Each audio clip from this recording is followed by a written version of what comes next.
नमस्कार, जय माता दी। एक बार आपका फिर से स्वागत है एस्ट्रो विनीता के साथ। पिछली कुछ चर्चाओं में बात कर रहे हैं सावन के महीने की।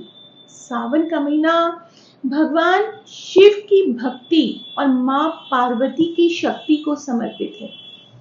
आज बात करेंगे कि सावन के महीने में क्या करें और क्या ना करें। ये बहुत ही जरूरी चीज है कि हमें किन चीजों से थोड़ी सी सावधानियां रख लेनी चाहिए, क्योंकि वो हमारे शारीरिक रूप से भी फायदेमंद रहती हैं। सावन के महीने में क्या करना चाहिए? सावन के महीने में प्रयत्न कीजिए कि प्रत्येक सोमवार को शिवालय में पंचामृत से अभिषेक जरूर कीजिए और हो सके तो रोज ही करें। सावन के महीने में हम अक्सर देखते हैं कि बुधवार के दिन हम गाय को हरा चारा डालते हैं। गाय को चारा डालने के साथ साथ आप बैल को भी सेवा करें, बैल को भी हरा चारा डालें, नंदी बाबा की भी सेवा करें। भगवान शिव के साथ साथ माँ गौरा, माँ पार्वती की जरूर सेवा करें। अगर जीवन में किसी भी मनोकामना की पूर्ति चाहते हैं तो ध्यान और स्नान के बाद जल में काले तिल और गंगा जल डाल के भगवान शिव को अर्पित करें। किसी भी तरह की मानसिक या शारीरिक परेशानी चल रही है तो गाय का कच्चा दूध लेके भगवान शिव को अर्पित करें, शिवलिंग पे चढ़ाएं।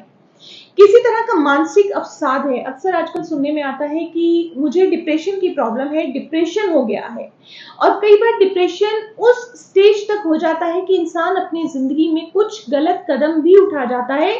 तो अगर आपके घर का, परिवार का कोई भी सदस्य इस तरह की स्थिति में है तो आप शिवलिंग पे गाय के दूध से बनी खीर चढ़ाएं। उससे मानसिक अवसाद में कमी दिखेगी, हमें मेंटली स्टेबिलिटी मिलेगी। बहुत ज्यादा आर्थिक तंगी है, पैसे की बहुत ज्यादा परेशानी है, तो ऐसा शिव पुराण में भी उल्लेख है कि शिवलिंग पे सावन के महीने में एक मुट्ठी अक्षत, साबुत अक्षत, टूटे हुए नहीं होने चाहिए, चावल को अक्षत कहा जाता है, तो वो चढ़ाने से आपको आर्थिक परेशानी में कहीं ना कहीं रिलीफ मिलता है। ठीक है, उसके बाद हम बात करते हैं कि हमें क्या नहीं करना चाहिए, सावन में किन चीजों का परहेज करना चाहिए। सावन में साग नहीं खाना चाहिए। कहते हैं भगवान भोले को प्रकृति से बहुत प्रेम था और अगर हम प्रकृति को कहीं भी नुकसान पहुंचाते हैं तो वो रुष्ट होते हैं। और अगर वैज्ञानिक तौर पे बात करें तो सावन के महीने में हरी सब्जियों में, साग में स्पेशली पित्त तत्व की मात्रा बढ़ जाती है और अगर हम साग का सेवन करते हैं तो हमारे डाइजेस्टिव सिस्टम को वो इफेक्ट करता है, जिससे हमें नुकसान होता है।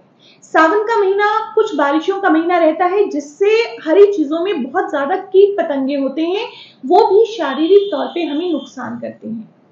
सावन का महीना नमी और ठंडी का होता है, हल्की सी ठंडक और नमी बनी रहती है, तो दही का खाना भी हमें नुकसान करता है। कहीं ना कहीं इससे हमें सर्दी जुकाम की स्थिति पैदा हो जाती है।